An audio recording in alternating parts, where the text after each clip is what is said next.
La industria del cultivo no siempre se trabaja para producir alimentos. Hoy conoceremos qué son los residuos agrícolas y para ello deben saber que estos comprenden todas las partes de los cultivos alimentarios o industriales que no son consumibles ni comercializables. Los residuos agrícolas pueden clasificarse en tres tipos. Primero, raíces, hojas o frutos no aprovechables. En segundo lugar, los tallos en general, la parte aérea de la planta que es preciso separar para facilitar la recolección o las labores agrícolas. Y como tercero tenemos los residuos con potencial energético. En el primero podemos mencionar que estos residuos se incorporan al suelo y contribuyen a mejorar considerablemente las propiedades físicas y biológicas del suelo y en menor grado aumentar el contenido en nutrientes del mismo. En el caso de los tallos, una parte considerable de estos residuos herbáceos son consumidos por el sector ganadero. Muchos de ellos son utilizados para la alimentación de las reses, como en el caso de las pajas de leguminosas y algunas de cereal o residuos verdes de cultivo.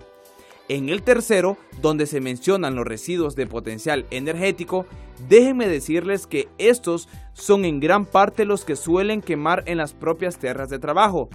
Estos son las pajas de los cereales, pero en grano, así como también la mazorca y la tuza de maíz.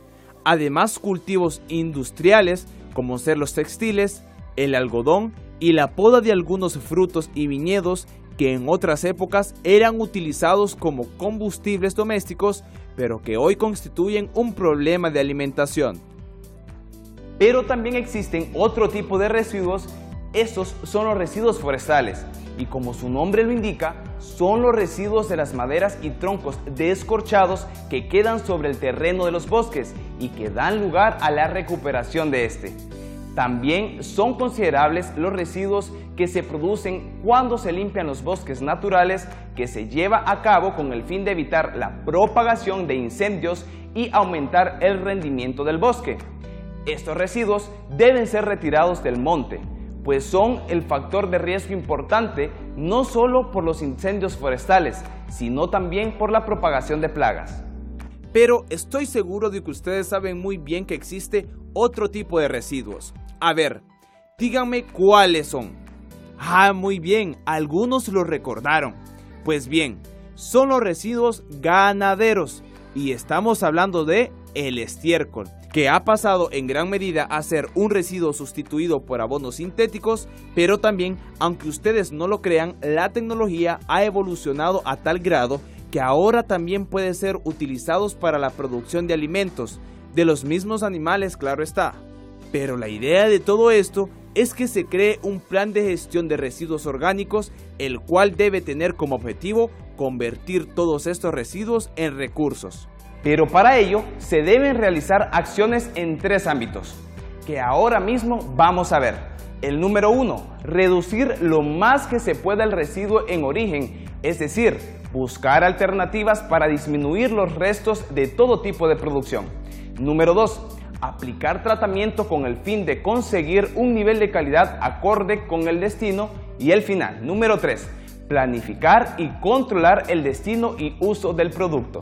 ¿Se dan cuenta? Es un trabajo arduo y esto significa que es necesario tener planes de gestión con la finalidad de obtener un producto de calidad que pueda ser aplicado al suelo como enmienda o como abono orgánico.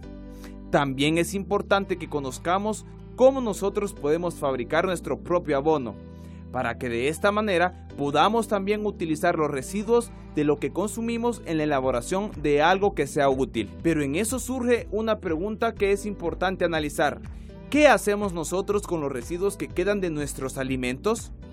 ¿Los desechos orgánicos son simplemente basura y deben ser botados? ¿O sabía que estos pueden ser transformados en compostaje? Y lo que sucede es que para muchos de nosotros la palabra residuo hace referencia a un material que pierde utilidad después de haber cumplido su vida útil. Y esto es muy cierto. Lo que la mayoría desconoce es que estos residuos orgánicos pueden convertirse en materia útil y aportar nutrientes a la tierra, logrando así producir algunas hortalizas que pueden cultivarse en casa. Veamos un ejemplo sobre lo que es y de qué trata el abono de compost o compostaje. Se trata de fabricar su propio abono mediante su propia pila de compost. Solo necesita una pequeña extensión de terreno en un lugar idóneo y alejado por el olor que desprende en el proceso, y debe seguir los siguientes pasos. Como número 1, coloquen la pila de compost en un lugar plano y en semisiembra, protegido del viento y siempre en contacto directo con la tierra para que los microorganismos alcancen los residuos depositados en el interior y para que drene el agua sobrante. Como número 2, no debe recibir demasiado sol para evitar tener que regarlo a menudo. Introduzcan trozos o fragmentos de los restos de sus propias podas, césped cortado, hojas, plantas, residuos de cocina, hojas secas, serrín natural o en una proporción de 3 partes de restos húmedos por cada uno de secos. Como número 4, se gana tiempo si mezclan todo lo que se va añadiendo y lo colocan en capas de residuos verdes o húmedos con los secos. Como número 5, remover de vez en cuando o cuando se añada una parte importante del material. Y como número 6, humedezcan de vez en cuando se observe sequedad. Para saber si el compost está a punto para su uso, tomen un poco en la mano y cuando huela agradablemente a fértil y su color sea negro o marrón oscuro, que le quede mancha en la mano, entonces está listo. Esto tardará entre 1 y 6 meses y dependerá de la cantidad que se haga y del tamaño de la pila, pero sin importar el tiempo, habrá valido la pena el esfuerzo. Pero este no es el único beneficio de transformar los desechos en abono orgánico, ya que también reduce la contaminación ambiental y la acumulación de basura en los rellenos sanitarios. Así que, si no ha iniciado esta labor, ya es momento de darle utilidad a los residuos biodegradables, transformándolos en otro tipo de materia orgánica beneficioso para su uso. Esperemos haya aprendido mucho el día de hoy. Además, pongan en práctica las ideas de crear a partir de residuos. Que tengan un feliz día.